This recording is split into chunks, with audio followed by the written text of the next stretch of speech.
যারা আল্লাহর দলের লোক, আলা ইন্না হিজবাল্লাহি হুমুল মুফলিহুন, নিশ্চয়ই তারা সফল কাম হবে। বলেন ঠিক না বেঠিক?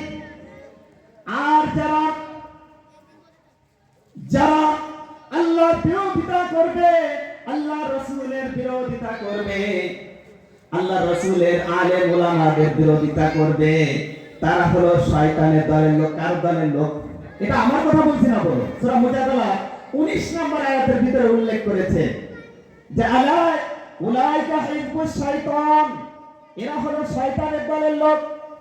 আলা ইন্না হিজবাল্লাহি হিজবাশ শয়তানি হুমুল খাসিরুন, তারা ক্ষতিগ্রস্ত হবে দুনিয়ায় এবং আখিরাতে। বলেন ঠিক না বেঠিক? এখন আমরা প্রথমে আসি যে আমরা যারা আল্লাহর দল গ্রহণ করব, আল্লাহ রাসূলের দল গ্রহণ করব এবং আল্লাহ রাসূলের আল উলামা ওয়ারাসাতুল আম্বিয়া, আলেম উলামাদের দল গ্রহণ করব, তাদের আল্লাহ পাক রব্বুল আলামিন জান্নাতের সুশীতল ছায়ায় স্থান দেবেন। বলে সুবহানাল্লাহ। আমরা কি সেই জান্নাতে যেতে চাই কি চাই না? যদি যেতে চান, আল্লাহ পাক রব্বুল আলামিন উল্লেখ করেছেন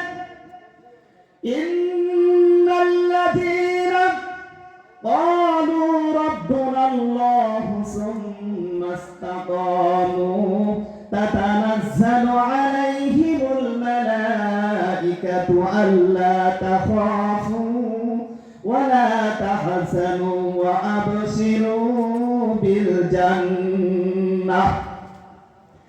আল্লাহ পাক রব্বুল আলামিন সূরা হামিদ সরদার 30 নম্বর আয়াত উল্লেখ করেছেন। এটা কি আমার কথা বলছি? আল্লাহর কোরআনের কথা বলছি। নিশ্চয় যারা আল্লাহর দল গ্রহণ করবে, আল্লাহ রাসূলের দল গ্রহণ করবে এবং আলেম উলামাদের দল গ্রহণ করবে, নিশ্চয় এরপরে যারা বাতিলদের হুঙ্কার কে মান্য না করে যারা এই পথে অবিচল থাকবে, তাদেরকে উল্লেখ করে বলছে যে ইন্নাল্লাযীনা ক্বালু রাব্বুনাল্লাহ, নিশ্চয় যারা বলে আমাদের রব আল্লাহ, আমাদের রবকে, সুম্মা ইসতাকামু, এরপর অবিচল থাকবে, তাতানাজ্জালু আলাইহিমুল মালাইকা, আল্লাহ পাক রব্বুল আলামিন তার পক্ষ থেকে ফেরেশতা নাযিল করবে। ফেরেশতারা এসে বলবে মৃত্যুর সময় আল্লাহ তাখাফু ওয়া লা তাহজানু, তোমাদের কোনো ভয় নাই, তোমাদের কোনো চিন্তা নাই, ওয়া আবশিরু বিল জান্নাহ, জান্নাতের সুসংবাদ গ্রহণ করো। বলে সুবহানাল্লাহ। ওয়া আবশিরু বিল জান্নাতিল্লাতী কুনতুম তুআদুন, এবং তোমাদেরকে যে ওয়াদা আল্লাহ পাক রব্বুল আলামিন করেছিলেন, এই মৃত্যুর পরেই তোমাদের সেই জান্নাতে চলে যাবে। বলেন সুবহানাল্লাহ। এটা হলো যারা আল্লাহর দল গ্রহণ করবে। এবং যারা আল্লাহর দল গ্রহণ করবে না, আল্লাহ রাসূলের দল গ্রহণ করবে না এবং আলেম ওলামাদের দল গ্রহণ করবে না, তারা সব সময় বিপরীত দিকে চলেছে।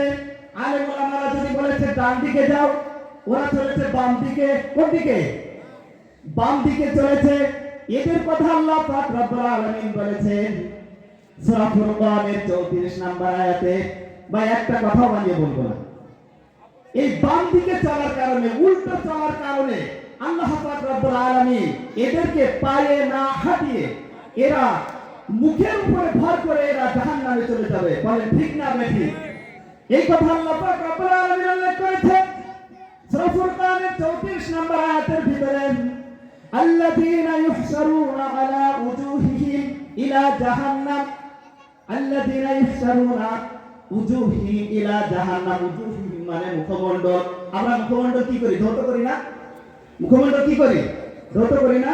এই মুখমণ্ডলের উপরে ভর করে তাদেরকে জাহান্নামে নিয়ে যাওয়া হবে। বলে নাউযুবিল্লাহ।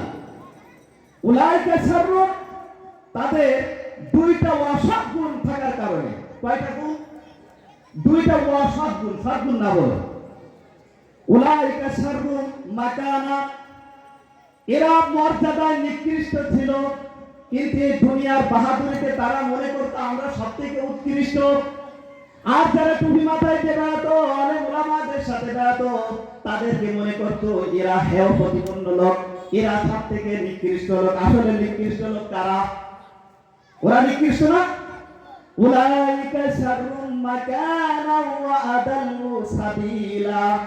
আল্লাহ পাক রব্বুল আলামিন দুই নাম্বার অসৎ গুণের কথা বলছেন, যে এরা যে পথ অবলম্বন করত এই পথটা হলো ভ্রষ্টতার পথ। কি পথ? সব থেকে পথভ্রষ্টতার পথে এরাই চলতো। বলেন ঠিক না বেঠিক? এই জাহান্নামে যখন যাবে